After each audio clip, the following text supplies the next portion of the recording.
Ça a pas d'allure. Édition, c'est pas si chouette que ça. Édition, la semaine a été longue, puis la semaine a été pas mal longue. Les fameuses plures de patates farcies au cheese whiz maison de chez la cantine du Grognon auront pas suffi à me changer les idées. 3 heures de route avec le char de la compagnie. Même avec le GPS, je me suis perdu. Je pense que ma nouvelle job à livrer des pièces de machinerie lourde, c'est déjà après sacrer le camp.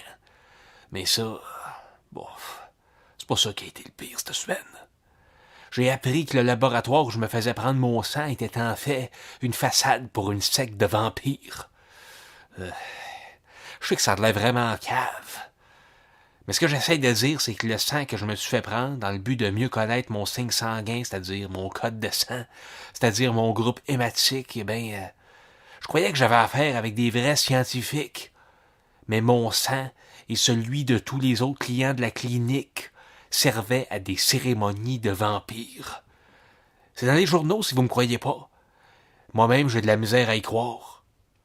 Le docteur Francis Daher, hématologue réputé et propriétaire de la clinique privée Extatis, un vampire? Non, je peux pas y croire, je veux pas y croire. Pourtant, c'est lui qui en buvait le plus de toute la gang, à ce qui paraît. Faut que je l'admette que je commençais à me douter de quelque chose. C'était louche. Je m'étais laissé embarquer dans une thérapie expérimentale de changement du groupe sanguin. J'étais A positif, mais en fait je le suis toujours à l'heure qui est. Puis je voulais avoir le groupe B positif. A positif, c'est un des plus courants, des plus plates. Tandis que B positif, c'est pas le plus rare, mais c'est quand même parmi les plus rares. Puis j'ai commencé à aller au laboratoire de prise de sang privé parce que je voulais savoir c'est quoi mon sang. Je fais plus confiance en le système public depuis que mon dossier médical a été retrouvé dans les toilettes d'une station-service en Oklahoma. Malheureusement, je savais pas qu'à chaque fois que j'entrais dans le laboratoire de sang Extatis, en fait, j'entrais dans la gueule d'un loup. Une gueule de loup pleine de moustiques géants qui me suçaient mon sang, s'en abreuvaient. Ces moustiques géants que le folklore appelle les vampires. Je peux pas aller à la police parce que les Christis de vampires y ont joué là-dessus. Sur la honte que j'avais d'avoir dépensé 36 000 $ pour changer mon sang. Un changement d'une haute valeur pour moi parce que les taux de vibration du sang P positif sont hautement supérieurs à celui du sang A positif. Mais pour n'importe qui d'autre, dont ma femme Isabelle, c'était juste crissement épais.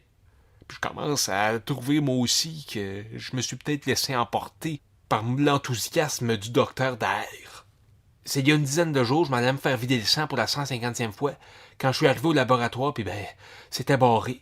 Rien sur la page Facebook, rien dans ma boîte courriel, le téléphone répond pas.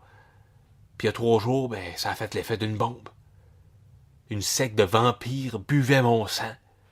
Le docteur Francis Daher est introuvable, mais on soupçonne qu'il est soit retourné en Suisse ou bien soit qu'il est allé en Afrique du Sud, le pays d'origine de sa femme.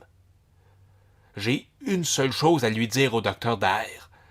Ce que vous avez fait est impardonnable, puis je dirais même que ça n'a pas d'allure, puis que ça n'a pas de maudit bon sens.